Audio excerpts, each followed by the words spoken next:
सबसे पहले हम लोग को उस पुरानी शिक्षा पद्धति पे ध्यान देना चाहिए जो हमारी गुरुकुल शिक्षा पद्धति हुआ करती थी।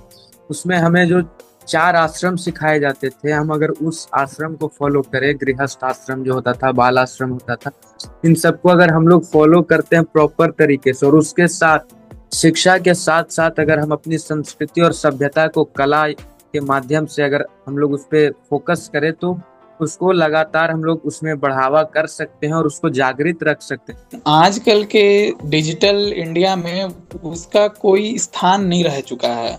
बहुत सारे चीज़ों ने बहुत सारे जगहों पर उनका स्थान ले चुका है गुरुकुल का जगह। जैसे कि अगर हम गुरुकुल को अभी भी अगर लाते हैं तो बहुत सारे लोग उसे स्वीकार नहीं करेंगे। पहले के जो लोग थे उन्हें गुरुकुल में पढ़ने की आदत थी, गुरुकुल में रहने की, उनकी सांचों में ढलने की आदत थी। लेकिन आज के जो लोग हैं उन्हें उन वो गुरुकुल का वो महत्व नहीं जानते हैं कि क्या था पहले गुरुकुल क्या। आजकल आप एग्जाम्पल हम ले लें, अगर दिल्ली में जो भी एसएससी का जो प्रोटेस्ट हुआ है, हमारा भारत हर जगह विश्व में डंका पीटता है कि ये विश्व गुरु है, विश्व गुरु है। जिस देश में गुरु की इज्जत नहीं होती है, जिस देश में गुरुओं को लाठी चार्ज किया जाता हो, वो देश कैसे विश्व गुरु बन सकता है। और किस तरीके से हम गुरुकुल को लाएं। गुरुकुल में हम हर एक शिक्षक को, अपने गुरु को इज्जत, मान, सम्मान, आदर देते थे। लेकिन आजकल के ज़माने में लोग कोई भी इज्जत, सम्मान जो पहले जो लोग देते थे, इज्जत अपने शिक्षकों को, अपने गुरु को, वो आज के ज़माने के लोग नहीं दे पाएंगे। बिहार में आज शिक्षा को लेकर बहुत चर्चा हो रही है। एक तरफ कहा जा रहा है कि शिक्षा हमारी सभी समस्याओं का समाधान कर सकती है, लेकिन क्या शिक्षा पर्याप्त है? कौशल प्रशिक्षण, निवेश, स्टार्टअप, औद्योगिक और कृषि विकास, क्या ये आज युवाओं को रोजगार के योग्य बनाने और राज्य के विकास का मार्ग प्रशस्त करने के लिए जरूरी नहीं है? आपको भी लगता है कि आज की राजनीति अब भी पुराने ढर्रे पर चल रही है, सिर्फ अमीरों और ताकतवरों का खेल बनकर रह गई है? क्या आप भी मानते हैं कि अब देश को चाहिए नई पीढ़ी के युवाओं की आवाज? प्रधान ऐप ने इसी बदलाव की शुरुआत की है। हर वार्ड, हर जिले, हर राज्य में तैयार हो रहे हैं नए युवा नेता जो बनते हैं आपके वोट से। अब वक्त है बदलाव लाने का। अब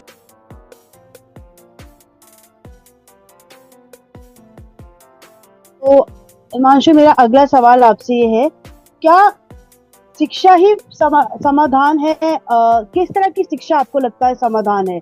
क्योंकि हमने देखा है कोविड के बाद डिजिटल शिक्षा आ गई है, पर बिहार इन मामलों में कुछ पिछड़ सा गया है। तो सरकार को क्या कदम उठाने चाहिए कि डिजिटल शिक्षा को भी बढ़ावा दिया जाए?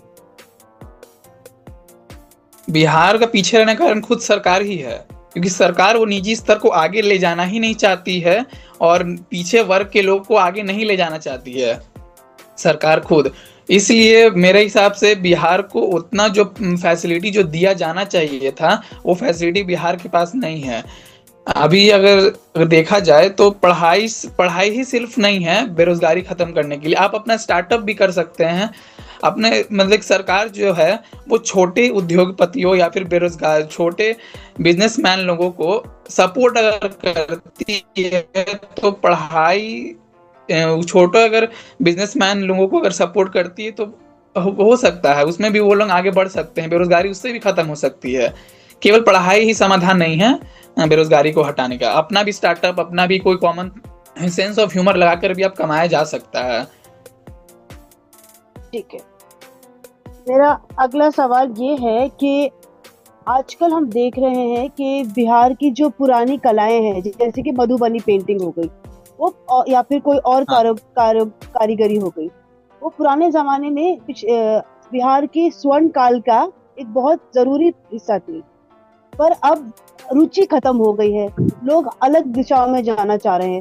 तो आपको क्या लगता है कि क्या बच्चों को उनमें भी रुचि लानी चाहिए? हाँ, आजकल के युवाओं जो हैं उनको वो मोबाइल से बाहर निकलना ही नहीं चाहते हैं। वो केवल मोबाइल में ही स्थिर हो गए हैं। आज के जो युवा हैं, जो भी हमारे जो संस्कृति है, वो संस्कृति में आजकल बहुत सारे युवाओं को रुचि नहीं है। वो केवल इंस्टाग्राम, फेसबुक, टेलीग्राम, स्नैपचैट, ये सब सारी चीज़ों में बिजी रहते हैं। और जो क्या देश की संस्कृति है, ये सब सारी चीज़ों से उन्हें मतलब नहीं है। तो बिहार में तो बिहार अपनी संस्कृति के लिए ही जाना जाता है बिहार। और मैथिली जो पेंटिंग है, मधुबनी पेंटिंग है, ये सब तो हमारे बहुत पुराने जमाने से चले आ रहे हैं। तो मेरे हिसाब से जितने भी हम यूथ हैं, हमें ये सारी चीजें, अपने धरोहर को हमें बचा कर रखना है, ताकि हम आगे आने वाली जो पीढ़ी है हम उन्हें दिखा सकें कि हमारे बिहार को किस नाम से जाना जाता था, किस चीज के लिए जाना जाता था। लेकिन आजकल के युवा क्या कर रहे हैं, वो सारे चीजों को मिट्टी में दफना दे रहे हैं। वो चीजों में रुचि ही नहीं लेना चाह रहे हैं जो हमें हमारे पूर्वजों ने दिया, जो हमें हमारे बिहार ने दिया, हमें गर्व होने का मौका दिया हमारे बिहार ने। वो सारी चीज को सब दबा दे रहे हैं आजकल के युवा। मैंने सुना है आप राजगीर से हैं। यस मैम, सही तो बिहार का जब राजगीर जब केंद्र था, तब बिहार हर चीज में प्रगति कर रहा था। तो आप हमें बताइए कि जो बिहार का कल्चर है वो कैसे अब लौटाया जा सकता है शिक्षा के माध्यम से। मैम, सबसे पहले तो आप सबको नमस्कार और सभी लोगों को मैं हार्दिक अभिनंदन और स्वागत करता हूं आज के इस डिबेट में। मैं थोड़ा विलंब से जुड़ा, इसके लिए मैं माफी चाहूंगा। हाँ जी, अपना कैमरा ऑन कर सकते हैं आप। मैम, मैं थोड़ा बाहर हूँ अभी, इसलिए कैमरा मेरा ऑफ है। अच्छा ठीक है, आप कंटिन्यू करिए। जी, आपका विषय था कि किस प्रकार शिक्षा से हम लोग अपने पुराने कल्चर को वापस पा सकते हैं। तो सबसे पहले हम लोग को उस पुरानी शिक्षा पद्धति पे ध्यान देना चाहिए जो हमारी गुरुकुल शिक्षा पद्धति हुआ करती थी। उसमें हमें जो 4 आश्रम सिखाए जाते थे, हम अगर उस आश्रम को फॉलो करें, गृहस्थ आश्रम जो होता था, बाल आश्रम होता था, इन सबको अगर हम लोग फॉलो करते हैं प्रॉपर तरीके से, और उसके साथ शिक्षा के साथ साथ अगर हम अपनी संस्कृति और सभ्यता को कला के माध्यम से अगर हम लोग उस पर फोकस करें, तो उसको लगातार हम लोग उसमें बढ़ावा कर सकते हैं और उसको जागृत रख सकते हैं। जिससे लोगों में है क्या कि कला और अलग जो ये सब चीजें हैं, ये लोगों पे डायरेक्ट प्रभाव डालता है जो सामने से हम लोग देखते हैं। जैसे कि हम सब जानते हैं कि छठ हमारा परंपरा है, लेकिन उस छठ के गीत से हम सब अनुभव करते हैं उस फीलिंग को, उस इमोशन को। तो कला के माध्यम से और शिक्षा में गुरुकुल की पद्धति के माध्यम से, और इसके अलावा हम अपने आसपास के लोगों को अपने संस्कृति के बारे में खुद अगर एज अ स्टूडेंट या एज अ पीयर एजुकेटर हम लोगों को अगर गाइड करते हैं, लोगों को समझाते हैं और उनको बताते हैं कि हमारा कल्चर कितना प्रगाढ़ है, कितना मतलब कितना ज्यादा वो है, मतलब शब्द वो नहीं आ रहा है मैम, मतलब किस प्रकार हमारा कल्चर इतना गहरा है, जो कि पुराने समय से ही, जब हम कहीं और की एग्जाम्पल ना लेके हम ये देखें कि नालंदा जो है पुराने समय से ही शिक्षा का अलग पूरे विश्व में जगा रहा अपने नालंदा यूनिवर्सिटी के माध्यम से। और आज भी जो हमारे नालंदा में उपस्थित पुस्तकें हैं, जो कई ऐसे पुस्तकें हैं जो हमारे कल्चर को, हमारी पुरानी सभ्यताओं को रिप्रेजेंट करती है। तो अगर हम उन सब जो भग्नावशेष हमारे अभी बचे हुए हैं, उन सब पे अगर हम लोग ध्यान दें और हम उन पुस्तकों को पढ़ने की कोशिश करें जो हमें हमारे इतिहास और हमारे परंपरा से हमें रूबरू करवाता है, तो हम शिक्षा के माध्यम से इस प्रकार हम अपने कल्चर को और इनरिच कर सकते हैं। हिमांशु, आपको मेरी आवाज आ रही है? जी हाँ जी। अभी सुमंत ने बोला था कि हमारे देश में गुरुकुल की परंपरा थी। आजकल के जमाने में गुरुकुल को आउटडेटेड माना गया है, मतलब पुराने जमाने का माना गया है। क्या आपको लगता है कि आजकल के जमाने में गुरुकुल वाली प्रथा वापस आ सकती है?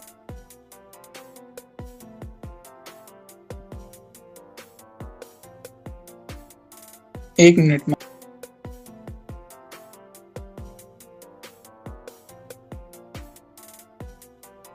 हम क्वेश्चन एक बार रिपीट कीजिएगा। सुमंत ने अभी हमारे साथी ने कहा था कि हमारे देश में गुरुकुल की परंपरा है। आजकल के जमाने में गुरुकुल जैसी चीजों को जो पुराने जमाने की है उनको आउटडेटेड और पुराना माना गया है। मतलब वो लोग कहते हैं कि आजकल के डिजिटल जमाने में गुरुकुल की प्रथा नहीं चल सकती। क्या आपको लगता है कि गुरुकुल को वापस लाया जा सकता है? लाया जा सकता है मैम, लेकिन संपूर्ण तरीके से जो जिस तरीके से एक सेकंड पहले हिमांशु, गुरुकुल चलती थी। हाँ एक सेकंड, अपना हाँ, कैमरा ऑन कर सकते हैं? गुरुकुल को मैम वापस लाया जा सकता है। उसकी बहुत सारी खासियत है कि वो हमारे पुराने परंपरा से जुड़ी हुई है, लेकिन आजकल के डिजिटल इंडिया में उसका कोई स्थान नहीं रह चुका है। बहुत सारे चीज़ों ने, बहुत सारे जगहों पर उनका स्थान ले चुका है गुरुकुल का जगह। जैसे कि अगर हम गुरुकुल को अभी भी अगर लाते हैं तो बहुत सारे लोग उसे स्वीकार नहीं करेंगे।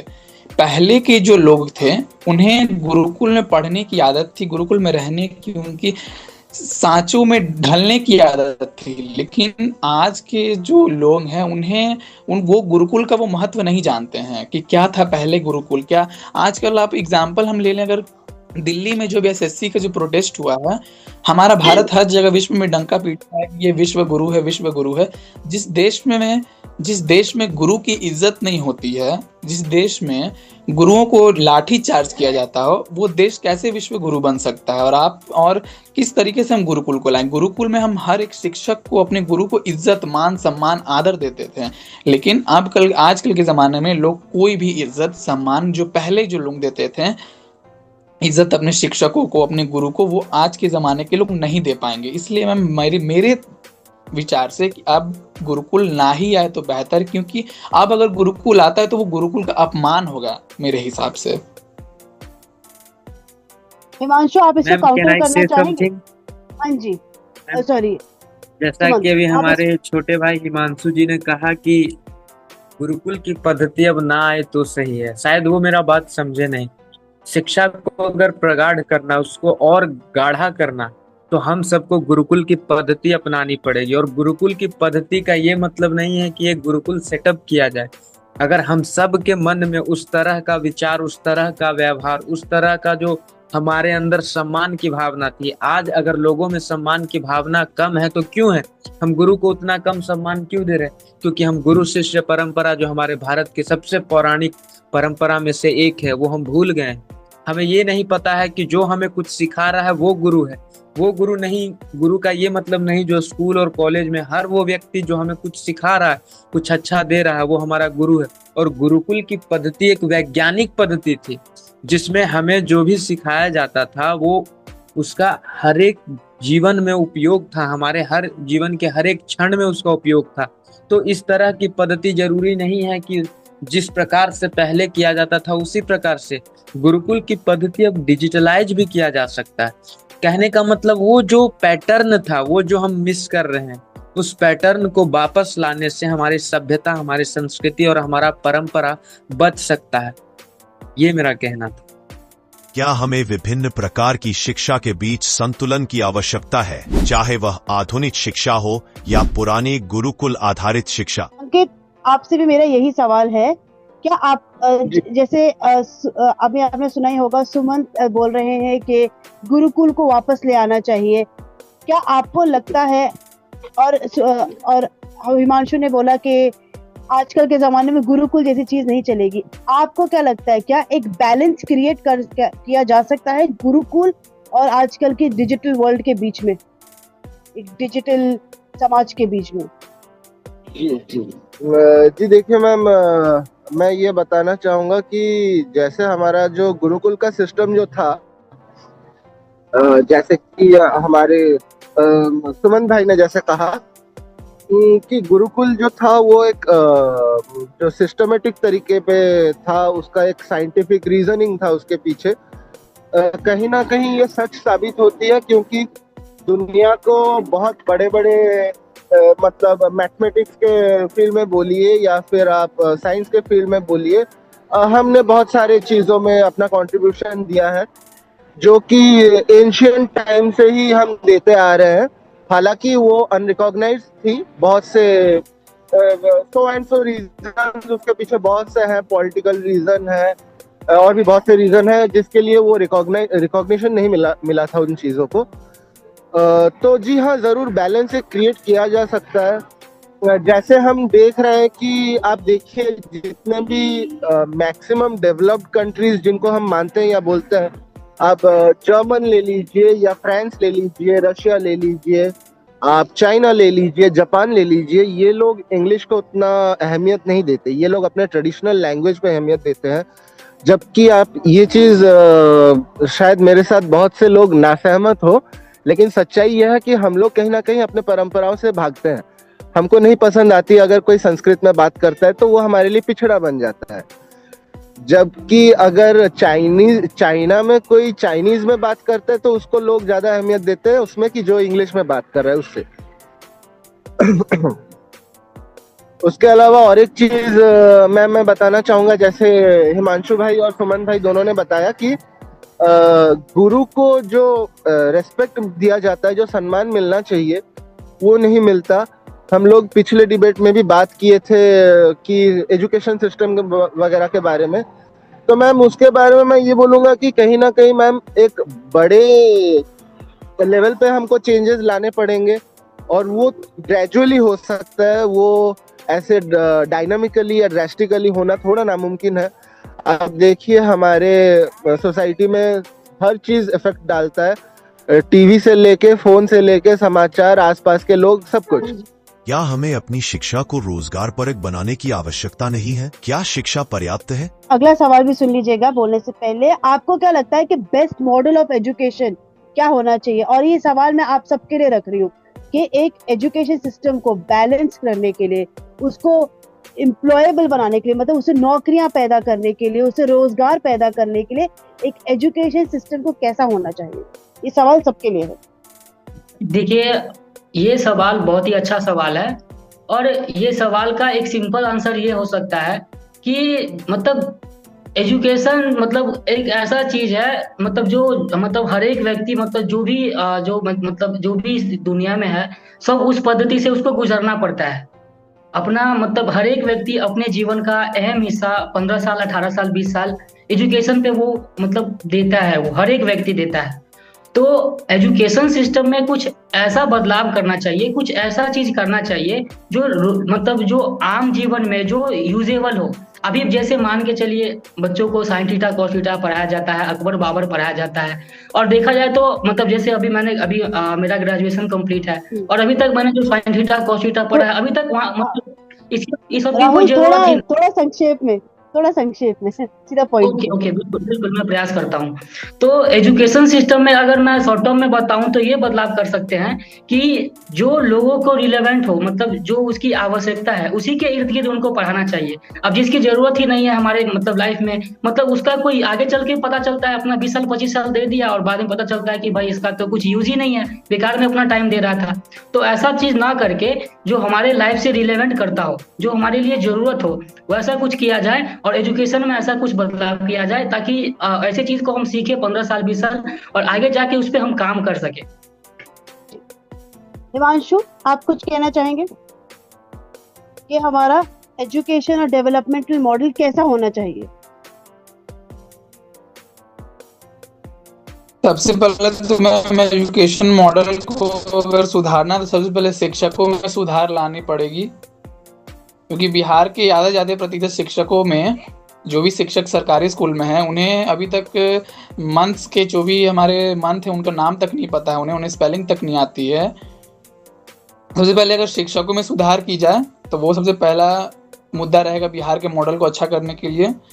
स्कूली स्तर में सारे प्रैक्टिकल चीज़ों को अच्छे से पढ़ाए जाएं कि उन्हें आगे जाके क्या वो काम आएंगे, क्या काम नहीं आने वाले हैं, क्या उन्हें आगे जीवन में उनकी क्या व्यवस्था है, क्या उनके लाइफ में ये योगदान देंगे, वो सारी चीज़ों को भी उन्हें बता दिया जाए। केवल पढ़ाई स्तर पर केवल ना रखा जाए वो सारी चीज़ों को। बिहार लिटरेसी रेट में भी ठीक है, अपनी जगह पर सब ठीक है, लेकिन मेरे हिसाब से मेन मुद्दा रहेगा कि शिक्षकों में सुधार की जाए। ऐसे शिक्षक लाए जाएं जो हर एक चीज़ और अच्छे से पढ़ाएं, केवल पैसों के और केवल ये सब देखकर डायरेक्ट मतलब कि क्या वैकेंसीज देकर केवल डायरेक्ट उठा ना लिया जाए टीचर्स को, जैसे अभी हो रहा है बिहार में। इलेक्शन पे बहुत सारे टीचर्स आ जाते हैं केवल, क्योंकि बहुत मैंने प्रैक्टिकली खुद देखा है। मेरे गांव में मेरा गांव है जहाँ पर शिक्षक लोगों को खुद जनवरी फरवरी का स्पेलिंग तक नहीं आता है, और वो 1-2 क्लास के टीचर्स हैं, उन्हें जनवरी फरवरी तक का उन्हें स्पेलिंग नहीं आता। हम क्या उनसे अपेक्षा करें? जी सुमन, तो आप ये कुछ कहना एजुकेशन चाह रहे मॉडल को गिरा सकता है मेरे हिसाब से। जी थैंक यू मैम। मैं पहले Sorry. कहना चाहूंगा हमारे सभी प्रिय मित्रों से कहना चाहूंगा कि आप किस शिक्षा पद्धति की बात कर रहे हैं। वो जो लॉर्ड मैकाले ने दिया था, लॉर्ड मैकाले वो जो उस समय उनको एक स्टूडेंट नहीं चाहिए था, उनको एक राजा नहीं चाहिए था, उनको एक लेबर चाहिए था, अपने लिए चाहिए था। और आज पूरा इंडिया में जो भी चल रहा है सिस्टम वो उसी मैकाले के पद्धति पे चल रहा है। अगर हमें बदलाव की जरूरत है, हमारे राहुल भाई ने बहुत ही इन्हें विचार करके बोलना चाहिए। इन्होंने कहा कि अध्यात्म को की हमें आवश्यकता ही नहीं है। ये वो बात कह रहे हैं जो स्वामी विवेकानंद ने अध्यात्म के माध्यम से घंटों घंटों तक लोगों को अपने बातों में रोके रखा था। अध्यात्म की वो पावर है, और ऐसा कहा जाता है भारत के लिए कि भारत माइनस अध्यात्म इज इक्वल टू 0। अगर भारत से अध्यात्म हटा दीजिए तो भारत 0 है। और इसीलिए हम कहते हैं कि शिक्षा पद्धति, हमारी जो नई शिक्षा पद्धति आई वो बहुत अच्छी है। CBCS की जो सिस्टम आई है वो बहुत अच्छी है कि हम लोगों के स्किल्स पे फोकस करें, और जो उनको सब्जेक्ट जिसमें उनको रुचि है केवल वो उस सब्जेक्ट को पढ़े। तो अगर मैं पुनः हर जगह यही चीज कहता हूँ, नीतियां आती है, बनती है, जाती है, लेकिन हम उसको किस प्रकार इम्प्लीमेंट करते हैं मायने ये रखता है। शिक्षा पद्धति, हमारी जो नई शिक्षा नीति, अगर उसको पूरे भारत में जोर शोर से और अच्छे से, जो एक तरीका होता है उस तरीके से, जिस प्रकार उसकी नीति बनी है उस तरह से अगर लागू किया जाए तो शायद इस वैज्ञानिक पद्धति से पूरे जन का कल्याण होगा। इतना ही कहना है। हिमांशु, मेरा अगला सवाल आपसे है, आपको क्या लगता है अभी बिहार की जो आज हाल ही की जो शिक्षा में क्या क्या समस्याएं हैं? हिमांशु, राहुल, आपको मेरी आवाज आ रही है? यस बिल्कुल आ रही है। हाँ जी, अभी बिल्कुल संक्षेप में आप मुझे बताइए कि अभी बिहार की एजुकेशन सिस्टम में क्या प्रॉब्लम्स है? देखिए मतलब बिहार की एजुकेशन सिस्टम में सबसे बड़ा एक मतलब शॉर्ट टर्म प्रॉब्लम ये है कि यहाँ मतलब अगर वैसे स्कूल तक तो ठीक है, अगर हम हायर एजुकेशन की बात करें कॉलेज की, तो यहाँ कोई भी ऐसा कॉलेज नहीं है, एक भी ऐसा कॉलेज नहीं है जो मतलब जिसमें ऐसा व्यवस्था हो कि बिहार के मतलब बाहर का स्टूडेंट, चाहे जैसे कि तमिलनाडु का, मुंबई का, दिल्ली का या फिर अदर कोई भी स्टेट का स्टूडेंट यहाँ आना चाहे। एक दो स्टूडेंट जैसे कि अभी मान के चलिए हमारे मिथिला में LNMU यूनिवर्सिटी है और भी एक JP यूनिवर्सिटी है, और मतलब किसी का भी व्यवस्था इतना बढ़िया नहीं है कि मतलब बाहर का कोई भी स्टूडेंट यहाँ आना चाहे, मतलब ऐसा कुछ है ही नहीं। तो ऐसा कुछ नहीं, अगर यूनिवर्सिटी है तो उसमें व्यवस्था लाया जा सकता है, प्रॉपर उसमें एजुकेशन सही वे में दिया जा सकता है। और जैसे कि हिमांशु जी ने भी कहा कि मतलब शिक्षकों को कुछ आइडिया ही नहीं है, तो ये बात सही है, क्योंकि जैसे कि मान के चलिए कि अगर हमें शिक्षा व्यवस्था में परिवर्तन करना है तो शिक्षा व्यवस्था में परिवर्तन तो तब होगा ना जब उसको बच्चों को सही शिक्षक मिलेगा। अगर उनको सही शिक्षक ही नहीं मिलेगा तो शिक्षा व्यवस्था में कैसे परिवर्तन होगा? अभी जो हमारे यहाँ शिक्षकों की नियुक्ति होती है उसका क्या प्रोसेस है? बस जो उनको हायर कर रहे हैं, जो उनको जॉब दे रहे हैं, शिक्षक की नियुक्ति कर रहे हैं, वो उस शिक्षक को देखते भी नहीं है अपनी नजर से कि वो शिक्षक कैसा है, उसका पर्सनालिटी कैसा है। बस वैसे ही पेपर लिए और जो सबसे पहली बात तो मैं तो वो रट्टा मार वाला एजुकेशन को तो मैं हटाना चाहता हूँ, क्योंकि वो सही है ही नहीं, उसका आगे कुछ उपयोग ही नहीं है। और वो जो शिक्षक अभी जो नियुक्ति का जो प्रक्रिया है वो पूरा रट्टा मार वाला प्रोसेस से नियुक्ति होता है, और वही रट्टा मार वाला शिक्षक रहता है। और जब ये रट्टा मार वाला शिक्षक रहेगा तो वो रट्टा मार वाला एजुकेशन देगा, और फिर शिक्षा व्यवस्था वैसा ही रहेगा। तो सबसे पहले इसमें बदलाव करना है। और जो मेरा ये अपील रहेगा कि मान के चलिए अगर हम अपना थोड़ा सा थॉट दे रहे हैं कि अगर बिहार सरकार अगर शिक्षकों की नियुक्ति कर रही है। राहुल, थोड़ा संक्षेप में, क्योंकि अगला हाँ जी, तो मैं अगला सवाल विशाल से लेना चाहूंगी। मैं इसका सोल्यूशन बता देता हूँ। ओके, तो अगर इसमें मतलब शॉर्ट टर्म अगर बदलाव करना है तो जो उनकी जो शिक्षक नियुक्ति की प्रक्रिया है उसमें वो बदलाव कर सकते हैं। और शिक्षक नियुक्ति की प्रक्रिया में वो जो एग्जामिनेशन वगैरह का प्रक्रिया है इसमें एक और चीज ऐड कर सकते हैं, इंटरव्यू को। जैसे सिविल सर्विसेज बाकी सारी चीजों में इंटरव्यू का प्रक्रिया होता है, तो इसमें भी अगर इंटरव्यू का प्रक्रिया इंक्लूड कर दिया जाए तो उनका जो शिक्षकों का जो पर्सनालिटी है वो फेस टू फेस देख पाएंगे, जज कर पाएंगे कि ये शिक्षक पढ़ने लायक है भी या नहीं, और देखने के बाद पूरा क्लियर करके और ऐसे शिक्षकों की नियुक्ति किया जाए विद्यालय में जो सक्षम हो पढ़ाने के प्रति। जी तो विशाल है और अंकित नहीं है हमारे साथ। सुमंत, आप कुछ कहना चाहेंगे एंड में कि कैसे? सबसे पहले मैम बता दूं हाँ। कि मैं एक छात्र संघ का अध्यक्ष हूँ मैम, तो मेरा ज्यादातर काम रहता है विद्यार्थियों के बीच और उनकी समस्याओं को सुनना। हमारे मित्र कह रहे हैं कि बिहार में हालात ठीक नहीं है, तो कहीं ना कहीं उसके जिम्मेदार हम हैं। क्या आप में से कई लोग जो महाविद्यालय बना हुआ है उसमें पढ़ने जाना चाहते हैं? बहुत सारे ऐसे लोग हैं जो जाना ही नहीं चाहते, और उसके लिए हम लोग को भी कार्यक्रम चलवाना पड़ता है, परिषद चलो। और मैं एक छोटी सी बात करना चाहूंगा, मतलब बीच में बोलने के लिए पहले आप मेरी बात सुन लें। हाँ, हमारे बिहार में नहीं है यूनिवर्सिटी जहाँ बाहर से लोग आ सके, लेकिन आप ये कैसे भूल गए कि हमारे यहाँ नालंदा यूनिवर्सिटी है जिसमें लोग विदेशों से आ रहे हैं। इसको और देखिए, हम लोग बहुत निराशावादी हैं। हम लोग हमेशा से क्या है, एक मिनट पहले मेरी पूरी बात सुनिए। सर मेरी पूरी बात सुन लें, उसके बाद बोले आप। पहले मेरी पूरी बात सुन लें। मैं आपकी बातों को सुनने के लिए बिल्कुल तत्पर हूँ, बस आप मेरी एक छोटी सी बात सुन लें कि आप मुझे ये बता दें कि क्या उस यूनिवर्सिटी में या फिर उस कॉलेज में प्रॉपर जितने स्टूडेंट का एडमिशन है उनको पढ़ाने के लिए प्रॉपर व्यवस्था है, उतना क्लासरूम है, क्या व्यवस्था है? अगर स्टूडेंट जाते हैं तो क्या वो कॉलेज सक्षम है पढ़ाने के लिए? अच्छा ठीक देखिए, है। सीधा बात ये है कि हम सब लोग बहुत ज्यादा निराशावादी हैं, हर चीज को बस टालना जानते हैं, लेकिन पहले के लोग ये नहीं करते थे। पहले के लोग जहाँ रास्ता नहीं हो वहां भी रास्ता निकालने की कोशिश करते थे। मैं खुद बिहार में रह रहा हूँ, बिहार के महाविद्यालय से पढ़ रहा हूँ, पर फिर भी मुझे इस बात का थोड़ा भी ये दुख नहीं है कि मैं बिहार से क्यों पढ़ा और मैं बाहर क्यों नहीं गया, क्योंकि मैं यहीं रह के अपने लोगों के लिए काम कर रहा हूँ, खुद के लिए काम कर रहा हूँ। और दूसरी चीज ये है कि आपने जो कहा कि ठीक है कि हम लोग हमेशा ये क्यों करते हैं कि शिकायत करते हैं, क्यों ना हम लोग उस पर काम करें, हम लोग उसको ठीक करने की कोशिश करें। और इसमें सरकार की भी गलती है। हम सब जानते हैं कि हर बार हमारे यहाँ परीक्षा में लीक हो जा रहा है और कई तरह का ऐसा समस्या आ रहा है जिसपे पुरजोर विरोध होना चाहिए और पूरे जनमत का विरोध होना चाहिए, पूरे विद्यार्थी का विरोध होना चाहिए। तो हम लोग इस पे भी काम करेंगे, लेकिन ये है कि हम लोग खुद एक कोशिश करें कि शुरुआत हम अपने आप से करें, शिकायत से ज्यादा।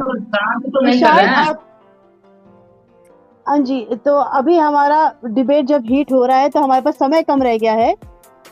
विशाल, आपको मेरी आवाज आ रही है? आप कुछ कहना चाहेंगे? जी मैम, आवाज आ रही है।